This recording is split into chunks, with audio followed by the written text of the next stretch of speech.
G'day.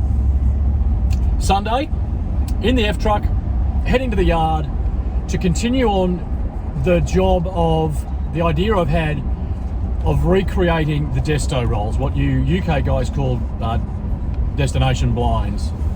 Just so I can conserve the original ones out of the two Eggins buses that I've got. I managed to find some calico. I couldn't find any online. It was either too dear, too expensive to ship. One seller didn't get back to me. She has since got back to me, but it's too late. I managed to find some at a local sewing supplies place, not far from where I live. So I sorted that out. It's the right width. I've got 5 meters of it.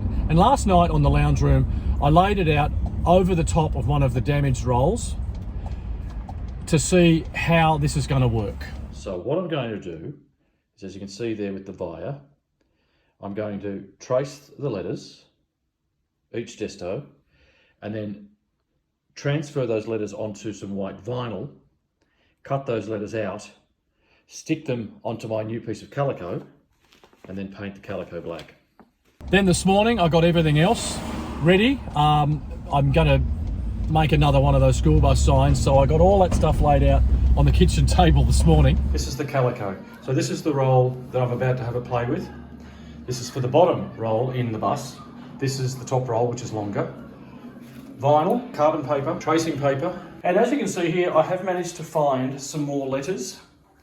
I over-ordered on the S's because the S's are the hardest ones to lay down and get them to work properly. I'm going to buy a new piece of that sheet metal. I'm going to make up a new school bus sign with brand new yellow paint. Then I'm going to clear coat it. And I think what I might do is clear coat the one I have now so it will stay faded. And then I can swap them out, you know, for different looks, I suppose. So that's everything. Ready to go home. I'm going to grab a couple of these little pieces and take them down to the yard this morning and have a play. And now here we are, on our way down to get some work done. Hopefully this works. I've done a little test piece up to see how the paint goes as well.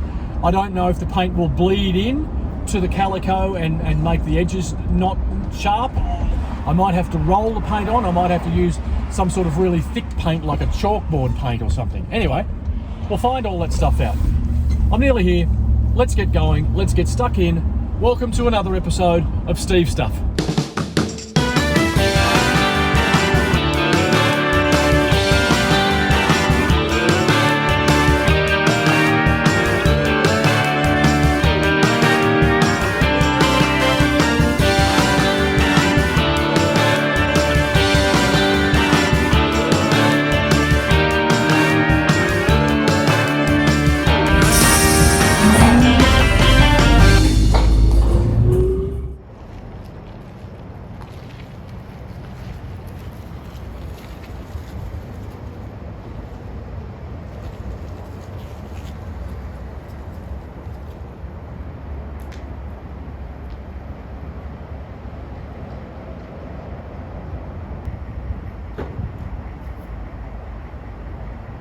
So there's the roll. As I said, that's the damaged one that came out of the bus that's up on the farm. There's the calico cut. What I've done is just marked in pen the space in between each line, like that, so I can keep it level all the way along. I mean, the last thing I want to do is do all this and then get it up in the bus and everything's crooked. But first, what I want to do is just test my theory here. So here's a scrap piece of calico.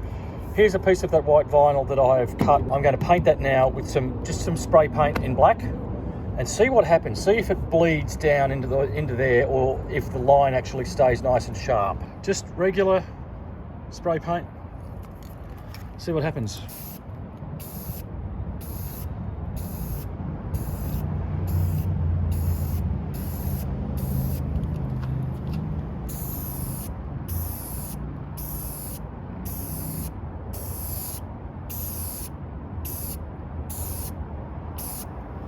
Let that dry, let that paint soak in and see how it works out. So this hasn't fared very well at all. The vinyl has reacted to the paint and it looks like the paint has just soaked in.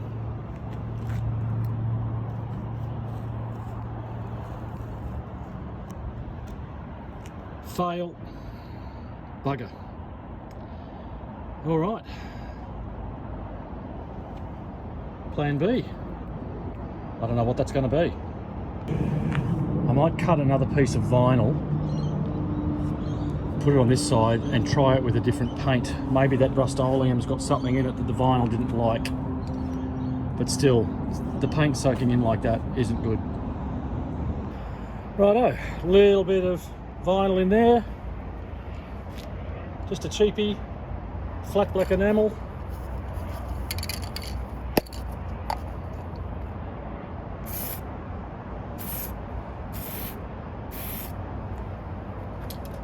Yeah, look, it's doing it now.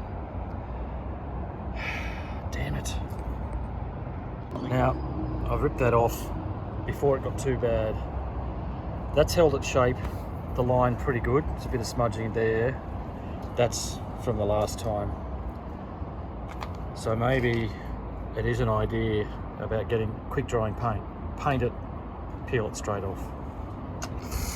I've got to go back to the drawing board. Well, back to the old drawing board. Here's the school sign. I'm going to clean that up and clear it and see if that protects it.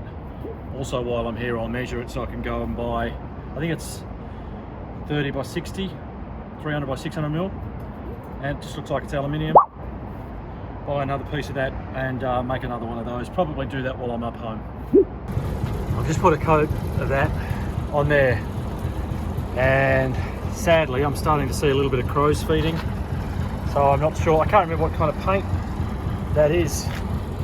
So if I put enamel over acrylic or vice versa, I don't know what's going to happen, but we'll let that dry, and hopefully that clear will protect that paint from fading any further. I've just started the two buses up, just let them run for a while, warm up, build up air.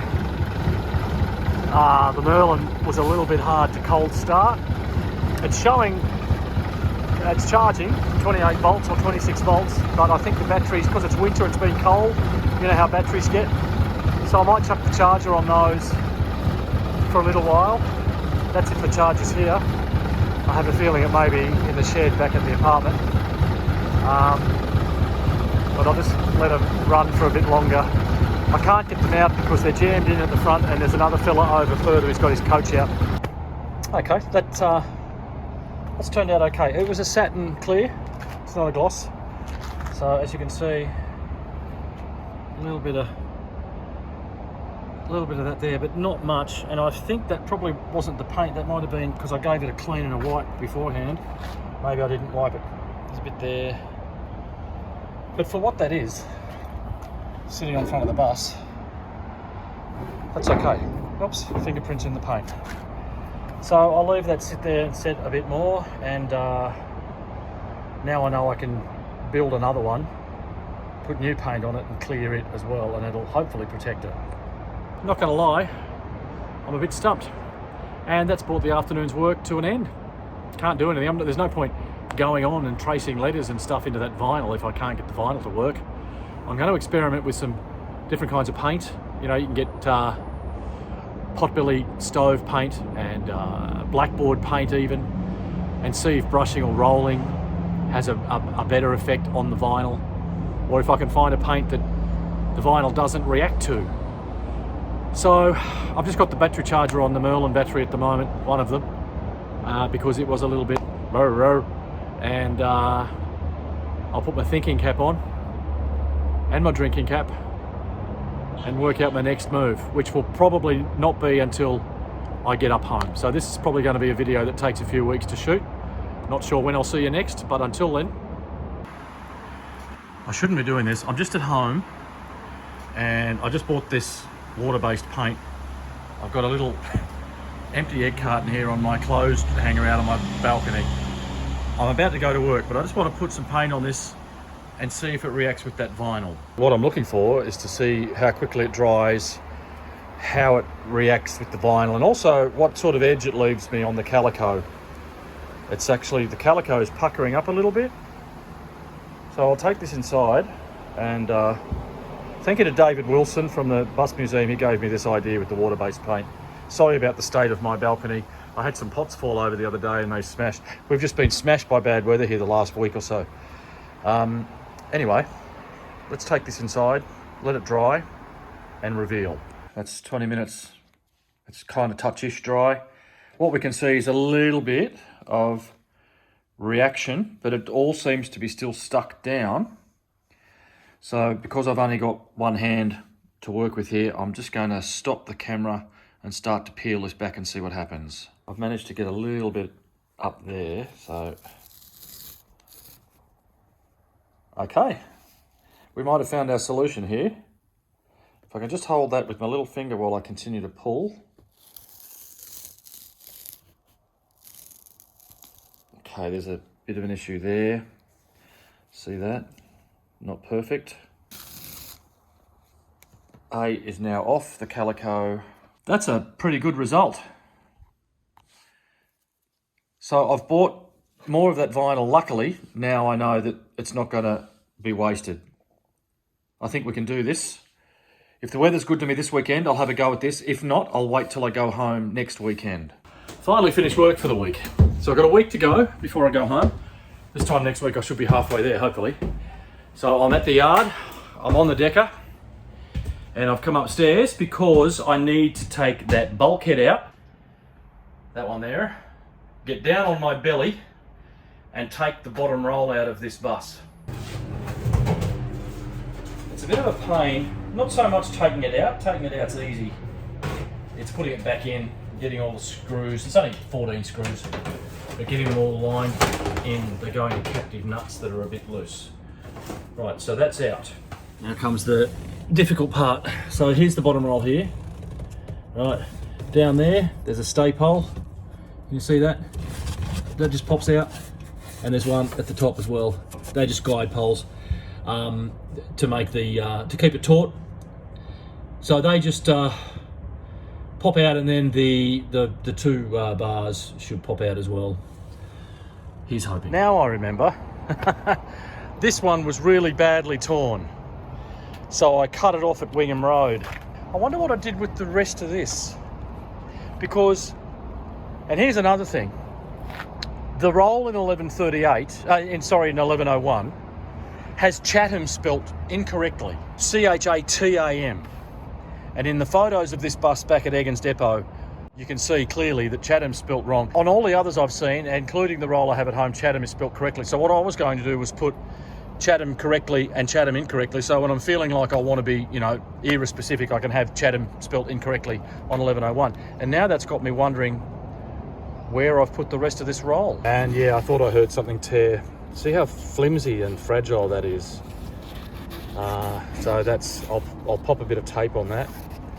Ultimately, this roll will come off and the new ones will go in the bus, so I could keep these ones somewhere safe where they're not going to get any more damaged.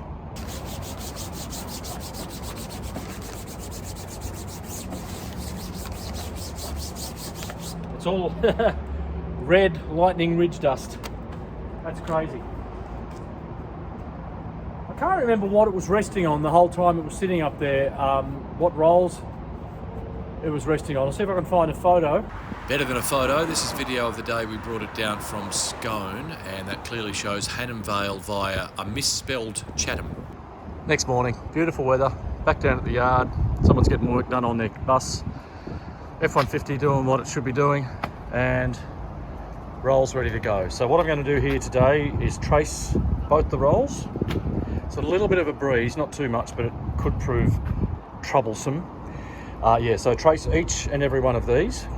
I laid them all out on the carpet at home last night, cut all the lengths of tracing paper that I need. After I get this one done, I'll be able to do two at a time. And once they're traced, if I get time this afternoon, I will then transfer the letters onto the vinyl, and then that'll do me. I won't cut them until I get home next weekend. So here we go, let's have a go at this. I'm wearing my head-mounted camera again. Try and show you what I'm doing here, because I can't get the tripod in, so I just need the ruler. Right, hopefully you can see that, so just so I can get a nice straight edge here.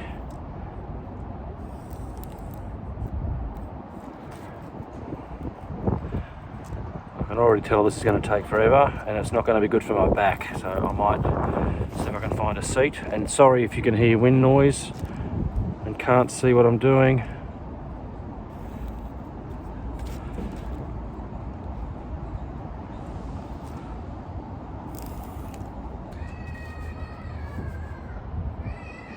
Not my kids, if you can hear them.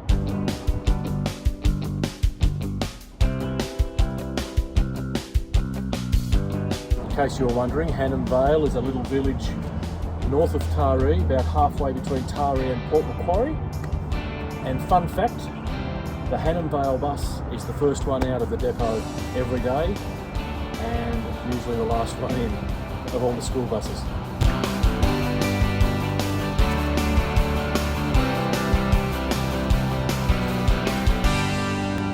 Righto, one down and about 9 to go.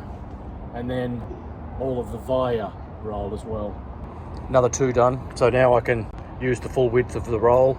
It's just kitchen paper, cooking paper, but that's another 2 done, so it's quite time consuming. Not sure if I'm going to get it all done this afternoon, to be honest. There we have another one done. Coopanook and Cundletown. It's taking a lot of time. I have to freehand all of the curves, the O's, you know, the R's, things like that. And it's really funny, this was done freehand originally, I would say. I don't think it would have been done with a machine like we have vinyl cut machines now. I reckon the sign writer's just gone in and freehanded everything, because that C is different to that C. Those 2 O's aren't the same. Those 2 O's aren't the same. It's and I want to represent that. I want to keep that, because that's just the way things were done. These rolls would have been made in 1979, I think, is when Eggins got their first Sydney Atlantean. So this has taken about an hour and a half to get this far, which is just 5, and I've got 1, 2, 3, 4, 5, 6 to go on this roll alone. And there it is, that's the first roll, all finished. I think I got here about 12:30, it's now 2:47, so that's taken what, an hour and a half? Well, let me see, so it's 2:47, 12, no, 2 hours and a bit.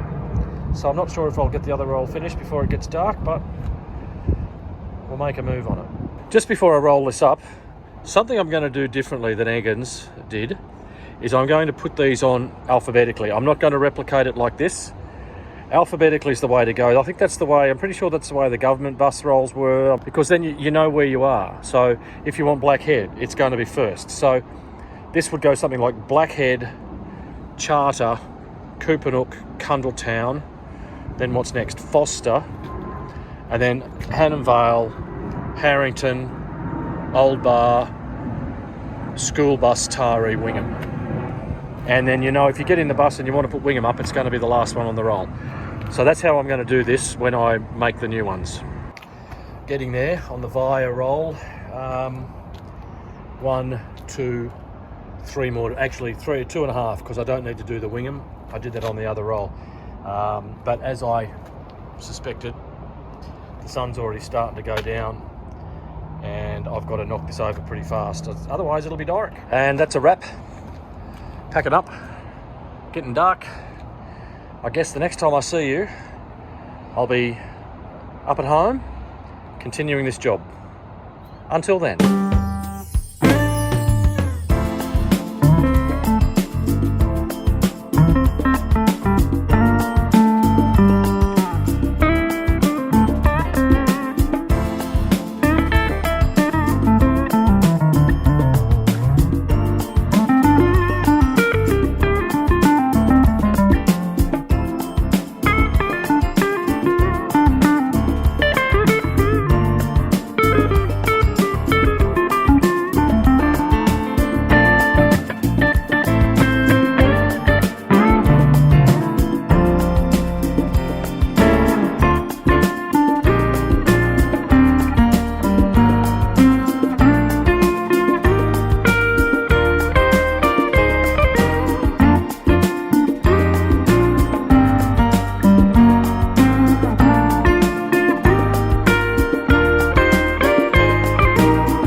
the Serenity.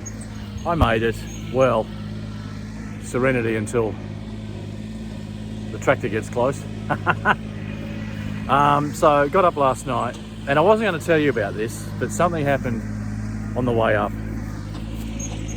in the F-150. Now, I wasn't going to say anything because I was going to get the old, oh, you bought a shit box, you know, comments and stuff. But for a moment yesterday, I was starting to think I had. Bear in mind, let me just tell you a little backstory. When I got this back from the dealer, when we were trying to find out what was wrong, the first time they gave it back to me, they said, we think it was the transmission, so we serviced the transmission. And then I got down the road a couple of k's and realised that the noise was still there, so I got back to them and I said, no, it wasn't the transmission, but thanks for servicing it. So note that down and put a circle around it. They serviced the transmission. The dealer I bought this off, who was not a Ford dealer, serviced the transmission. Anyway, then it was gone for weeks while they eventually replaced the steering rack or whatever they did, and it's been good ever since. But I've only been doing short little city runs in it, you know, to work and back, 30 minutes each way, up to the shops, up to the bottle shop, down to the bus yard, just around the corner. This is the first trip I've done in it at highway speed or any length of time since I picked it up. So I'm driving out of Sydney yesterday. I've been on the road about 45 minutes. I'm in the North Connects tunnel and I noticed the transmission temperature starts to rise, and I thought, okay, that's odd. Maybe it's because it's hot in this tunnel, and I kept an eye on it. And then about 20 minutes later, the car shifted funny. It did something weird. And I thought, oh God. By then, the trans temp was up to 105 degrees, which it normally sits at 92. Still, you know, in the happy range. But all of a sudden, I'm sitting higher up in my seat. You know, my date's like this, and I'm starting to think, shit, the trans is no good.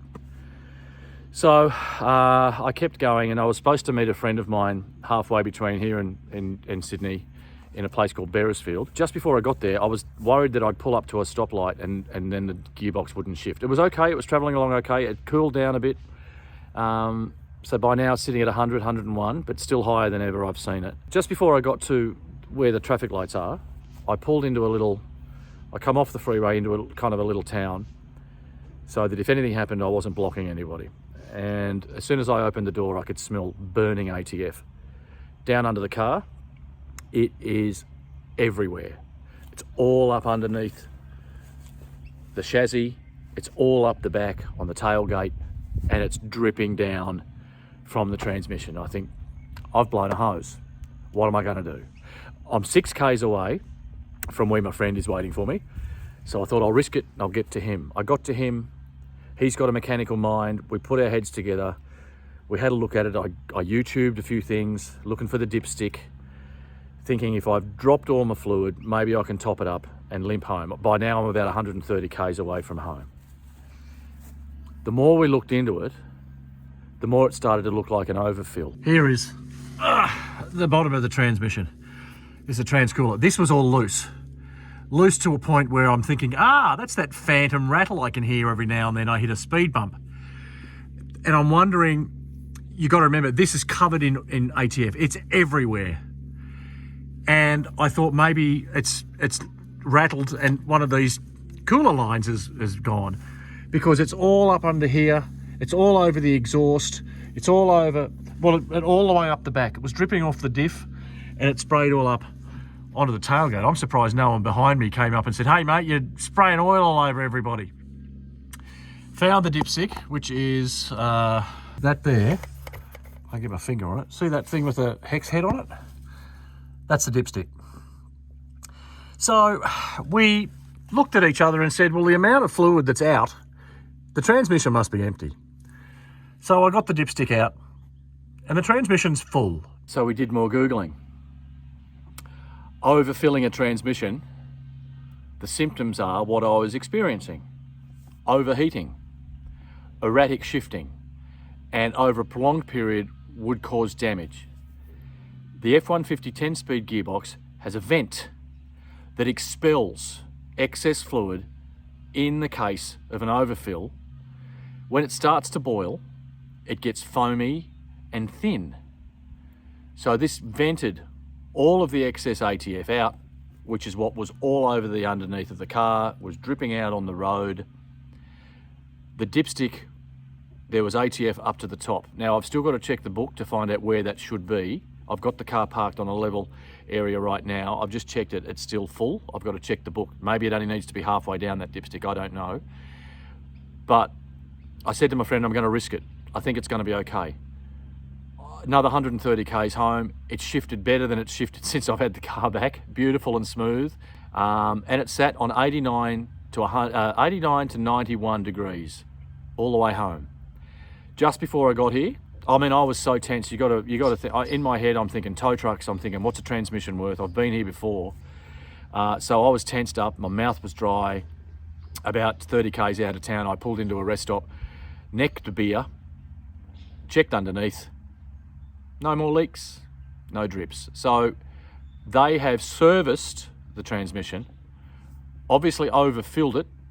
I didn't notice because I was just doing little short hops around town, and it never got hot enough to start showing the symptoms of an overfill, you know, overheating, bubbling, weird shifting. So there you go. Another little story in my journey with Fat Albert, the F-150. That's enough of that. Let's get back to bus stuff. Right, some other stuff just got in the way, that being two of my old cars wouldn't start. So I've been fiddling around with those, battery chargers and whatnot, and I'm starting to lose light. As you can see, it gets dark here really quickly. Sun goes down behind the trees, in that case over there, and all of a sudden we're in shadows. But here's where I'm at. So all last week, after work, and before work on some days, I traced off what I traced onto the tracing paper from the original rolls, which I had bought 2 of them back. Then I transferred via carbon paper onto this white vinyl. As you can see, they're all rolled up in one, but there's Cundletown and Coopernook. So what I have to do now, and I'm not going to do it now because, like I said, it's only, I don't know, 4:30 in the afternoon, but it feels like about 5:45, and it'll be dark. I swear to God, it'll be dark in 20 minutes.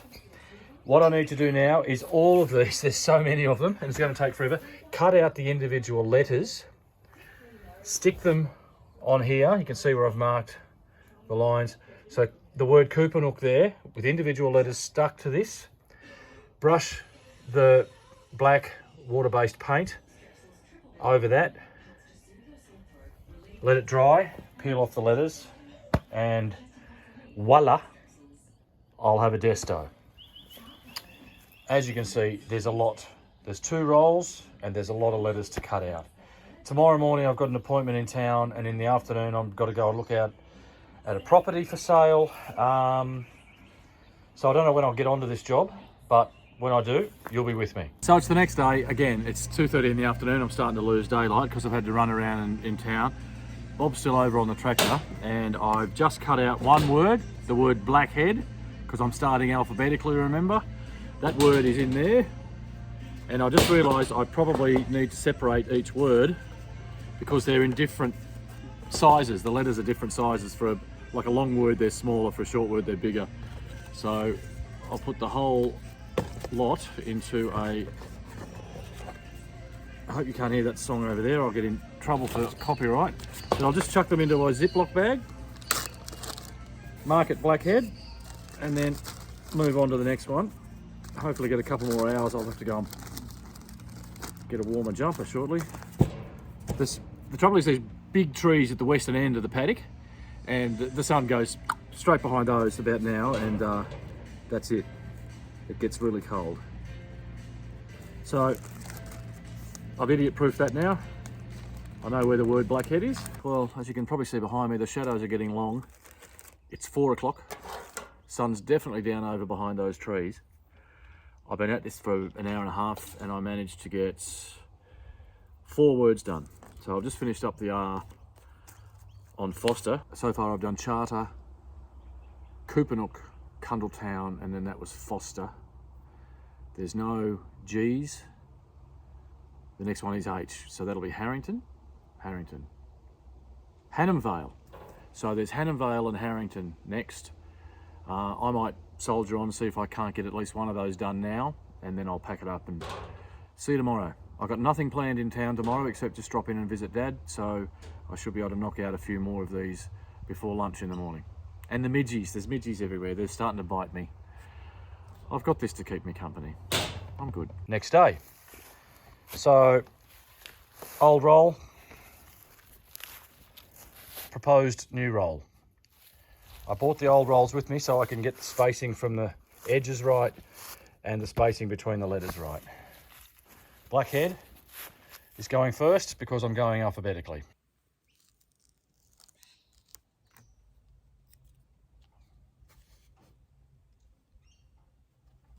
Pull that calico tight.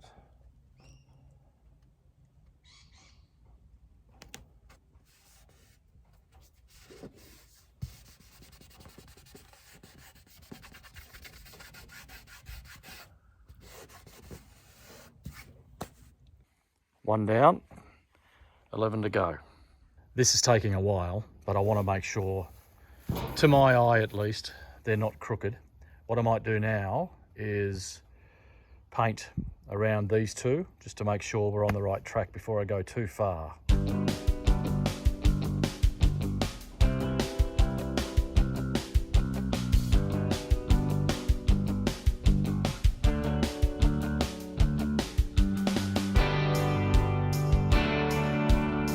Well, I'm glad I did that test because I've learned something. One, I'm going to need more paint, a lot more paint. Two is the vinyl wants to bubble or pucker up the fabric, so I've just got to brush it carefully.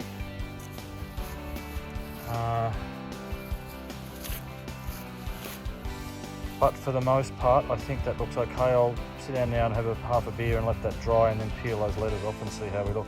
Moment of truth, paint's dry. Looks good.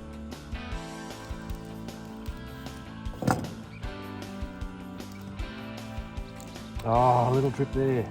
Damn it. Bugger. This is looking all right. Damn, just that little drip there.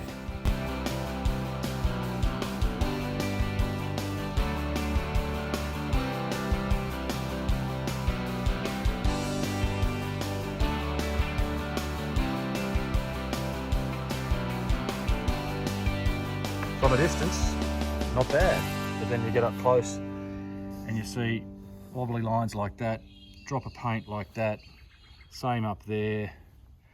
A little bit there, a little bit on the A. Enough to be annoying. I'll just have to try and make sure that the letters are stuck down better. I think it's to do with when the letter starts to pucker and it pulls it's pulling the calico up while I'm still dabbing paint on. But I don't know if you can see the sky, but it's not looking great. It's 3:30 in the afternoon and it's cold and I'm starting to lose light. I'm starting to think I might pull the pin for the day. Brain damage up, palest bronze. I am the Night Rider. I'm a fuel-injected suicide machine.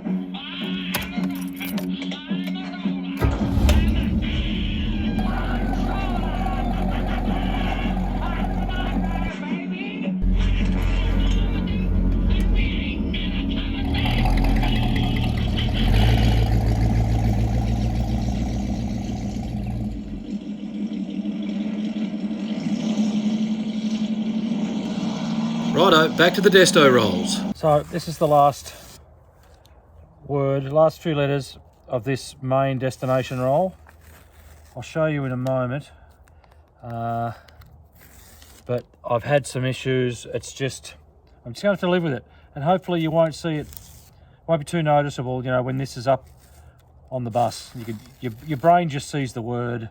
You don't see the little drips and drops, but there's obviously one there.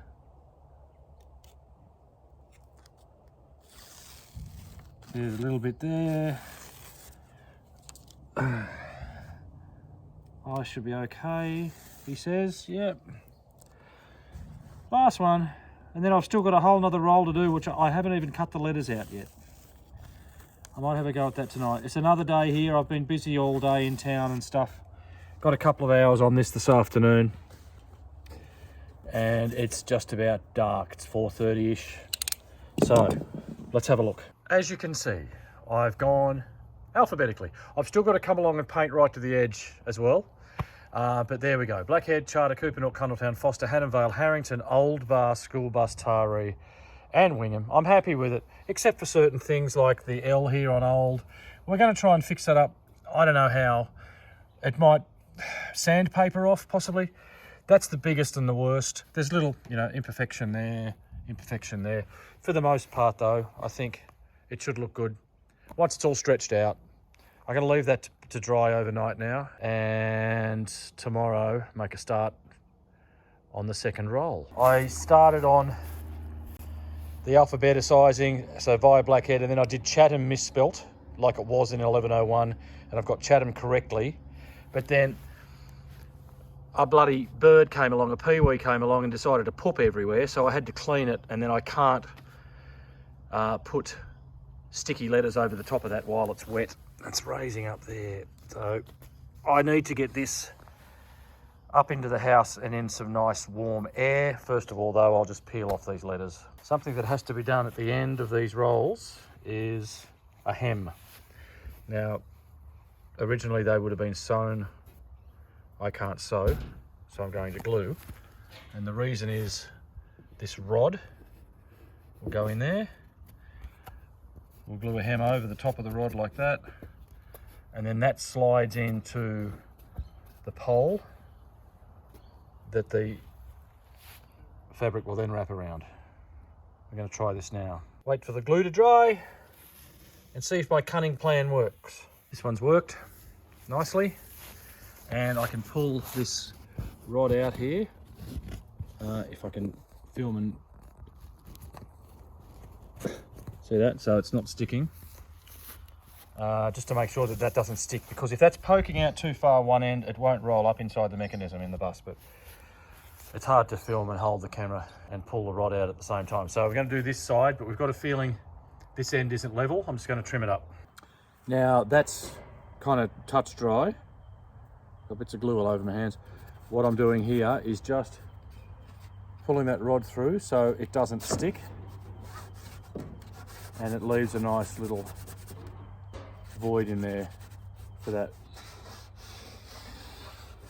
for the rod to move, because as I said, if it's poking out too far that way, it's going to block up inside the mechanism of the bus in the desto area. So we've just leave that in there as a kind of like a, what do you call, a blind bake in cooking, or a template, and she should be good. I'll just go and check the other side. Same on this one, just pull him in and out a few times. Oops. This one's well and truly dry by now, so it should be fine. And just twist it around inside there. Make sure there's no sticking. These rods actually could use a good, they're a bit rusty. I should give them a bit of a clean up with some sandpaper and get them nice and smooth so they sit in there nicely. So anyway, I'm going to leave that for now. As you can see, we've lost the light. It's dark again. The days here are so short, it's crazy. Next day, already it's 2:30 in the afternoon. The days, they get away from me up here. It really is incredible. Anyway, so I've got this is the second roll, the Via roll. It's all done, ready to go. I had to stop here. Where was I up to? I was up to about here, and then some birds, little baby peewees. They're like a little small magpie. They shat on my bench, and the shit went into. So I had to clean it, and then that was wet, and I couldn't do anything. I can't go sticking vinyl letters onto wet cloth, so that pulled me up for the night. Here we are now. I want to get this painted and done, and once it's dry, we'll thread the metal rods into the to the end. There's the caravan there, you've seen in a couple of videos ago. The weather's taken a turn for the yuck. It's black skies, so I'm underneath the carport, and we're just going to get this done.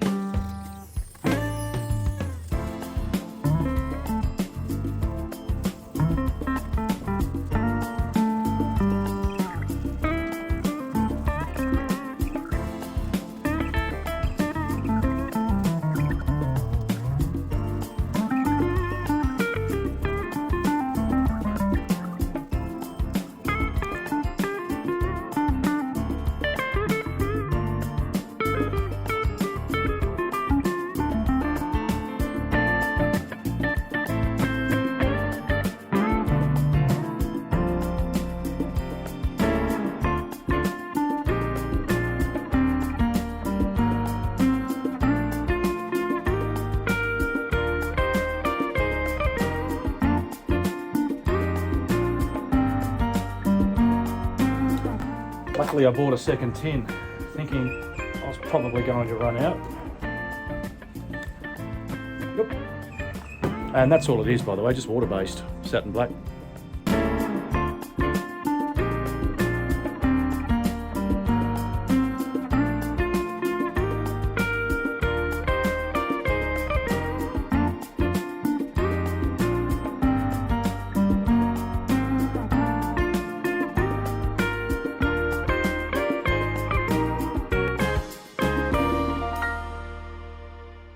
And done. So we'll let that dry. The worst part about this is you don't know how well you've done it, how good a job you've done, until you lift up that vinyl. Here is the final result. I'm not going to lie, I'm disappointed in this one. I must have been a bit heavy-handed with the brush. There's a few, it's not as good as the first roll. There's a, you know, there's that, there was a T that looked funny, that one there. So overall, not my best work. We're hoping that it just won't be noticeable from up in the bus. I mean, I'll notice it. I'll know it's there. So that G.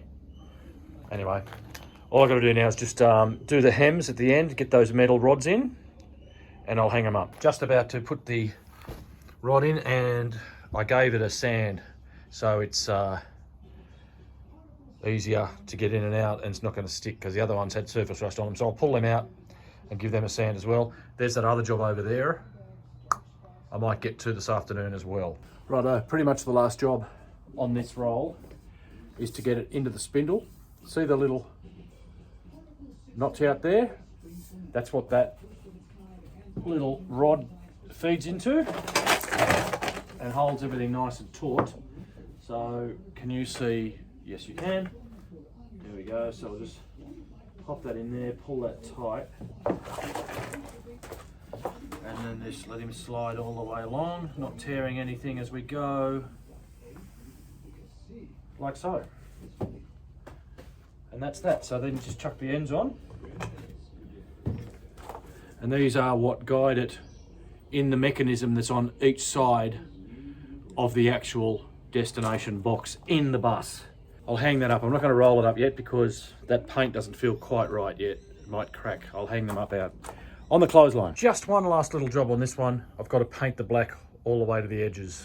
And then that's finished. Looks good from a distance. Best looking laundry I've seen hanging out for a while. It's the last day. Going back to Sydney tomorrow. Just want to get this school bus sign finished. So I'm just sitting inside the cabin. It's a bit windy. And we'll do this here. And that's all the bus job's done for this trip. Well, I'm all packed up and ready to go. You can see the sun's starting to get ready to set behind me. It's my last day here. I've got to head back tomorrow. I'm really happy with the way these rolls have worked out. Actually, I finished this afternoon as well, so that's good to go. It means I now have a good yellow one and a faded yellow one. I'll do a coat of clear over that the next chance I get. Going to end this one here because to make you wait another week until I can get these rolls in the bus, it's too long. So that'll be the start of the next video, is getting them in the bus and showing you what they look like. But I am very happy with them. It's just it's turned out well. There's the odd imperfection. I think by the time they're up in the bus, you probably won't notice that. That's what I'm hoping anyway. You can probably notice I've been experimenting with logos and things, even there. I mean, this, by the time I got this printed and back to me, it was over $80, so that's too expensive. I'd have to order 1,000 of them to try and get them down to any kind of resaleable price. The hat, I think that looks good on white, but I'm not happy with this style of cap. This is the only style they offered in white. Not too happy with that. And again, these, I mean, by the time I get a couple of these to me, they're about $17, so it's a bit too much to ask. I'll keep working. Can't help myself. I think the logo needs a black outline, but I do like the way it looks with the Aussie flag. Anyway, that's it for this one. Thank you very much for coming along, watching right till the very end. Don't forget to tell your friends, like and subscribe. And I'll see you next time on Steve Stuff. I actually feel a bit like Vanilla Ice. Didn't he used to walk around in all white? Anyway, ciao for now.